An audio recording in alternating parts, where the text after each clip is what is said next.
When you look up the definition of art online, you get all sorts of results and opinions. Essays, articles, and interviews provide an overwhelming amount of information, some convincing and some not so much. One thing is for sure, you don't need to look too far to see that art has had a massive impact on societies and cultures throughout history. Even if you pick up a history textbook, you'll be met with the important artists who influenced the great figures of their time.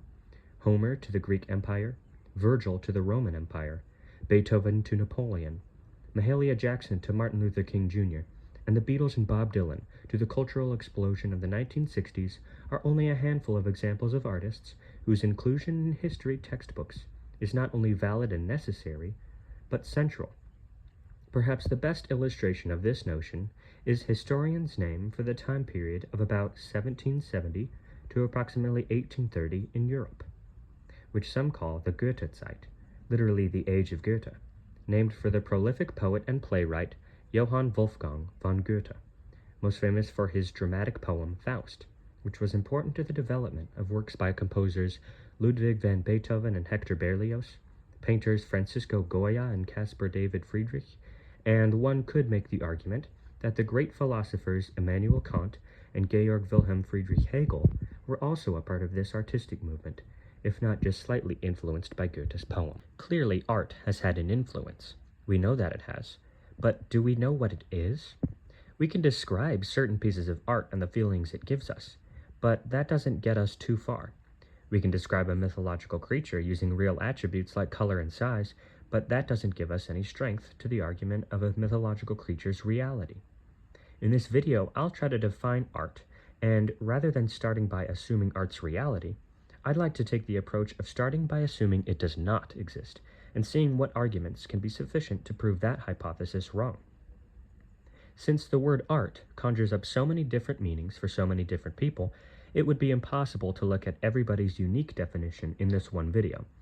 But one thing I often hear about art is that there is some function implied. When I hear somebody implying that art has a function, I'm always interested to hear what function they believe art has.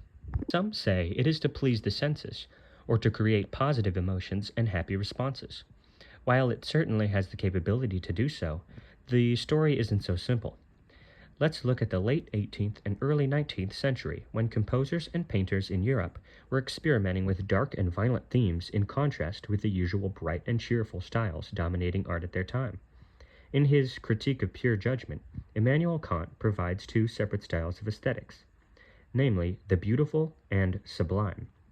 In short, his chapter on the analytic of the sublime defines the term beautiful as what pleases in the mere judgment, and the sublime as what pleases immediately through its opposition to the interest of sense.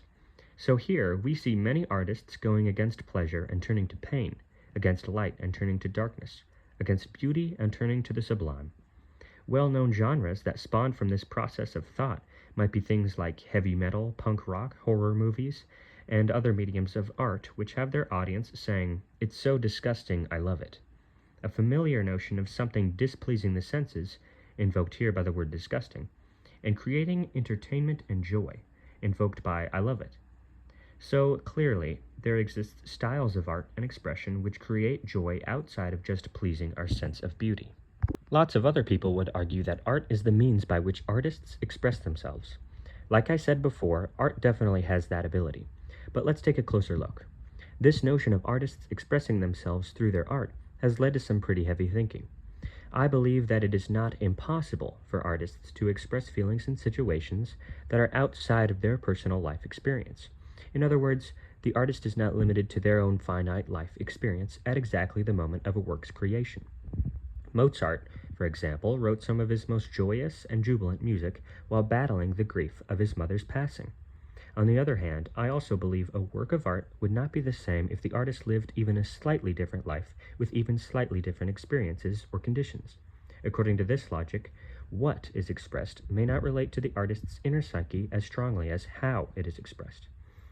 The work of art may be considered a sort of personality quiz for the artist.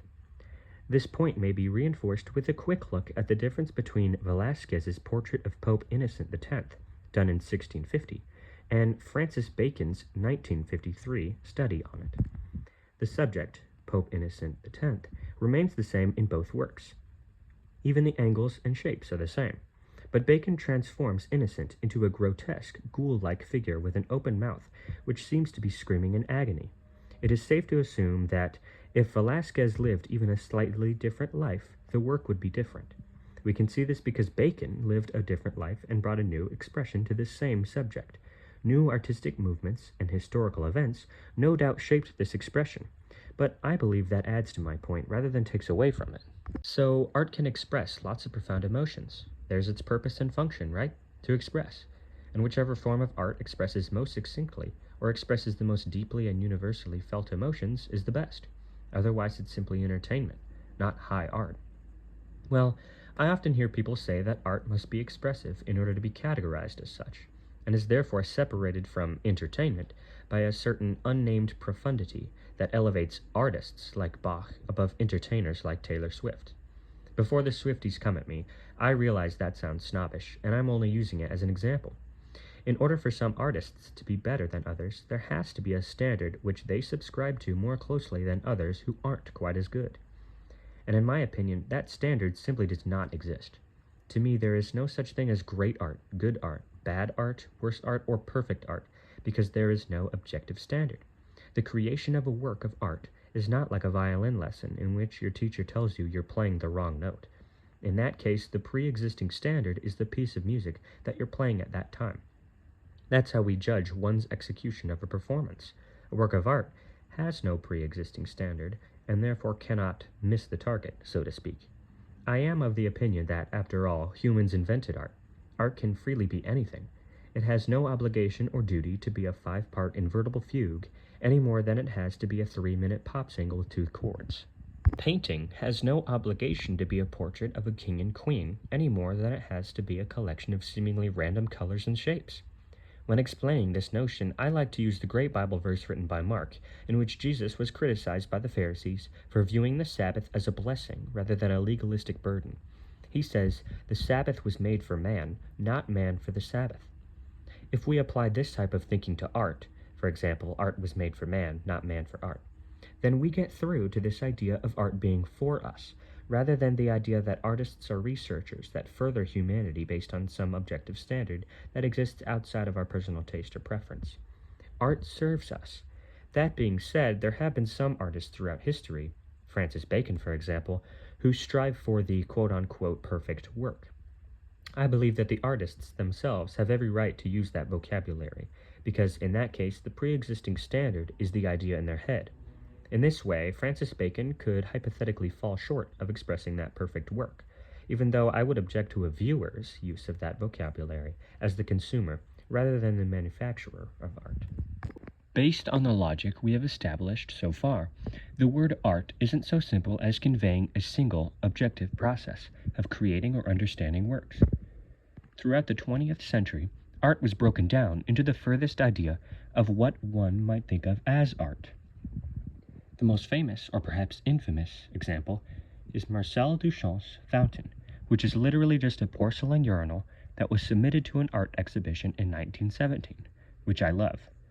But that's just the tip of the iceberg of pieces that broke down anybody's notion of what art could mean. So let me ask you a question. If there is no objective standard, does that make art totally meaningless? This is the topic of much of Immanuel Kant's Critique of Pure Judgment, the book I referenced a while back. He spends page after page defining the difference between meaning and use, and inversely, the difference between meaninglessness and uselessness. His whole point is that the word meaning is used in art to express something subjective that exists outside of a standard and thus can never fall short or fail at it. But the word useful expresses a certain objective function or purpose which an object fulfills. A kitchen sink, for example, can be a bad kitchen sink if it leaks, because there is an implied purpose to its role which is not being fulfilled when it leaks. A work of art may have meaning, because there is no standard by which it can fall short, but no use. So yes, art is useless, but definitely not meaningless. This has led to some fascinating objections from architects, who insist that their manipulation of function is a major part of their art. But that is a topic for another video. Maybe we shouldn't say that art doesn't exist, but just that the word doesn't mean anything anymore. I still use the word because most people use words based on their listeners' understanding of them rather than our own. I still call myself an artist, even though that word probably doesn't mean anything anymore either. I'm not putting artists down, I'm just explaining my logic. In this way, the use of the word art might be similar to the use of the word dark matter, or the mathematical number of I, the square root of -1. These terms express something which doesn't exist. Composer Johann Adam Hiller, who lived slightly later than Bach and Handel, says that music has secret access to the heart, which we have not yet discovered, and which we are not in a position to guard against. I think this puts it beautifully and can easily be applied to art in general. Art is nothing, but it's amazing.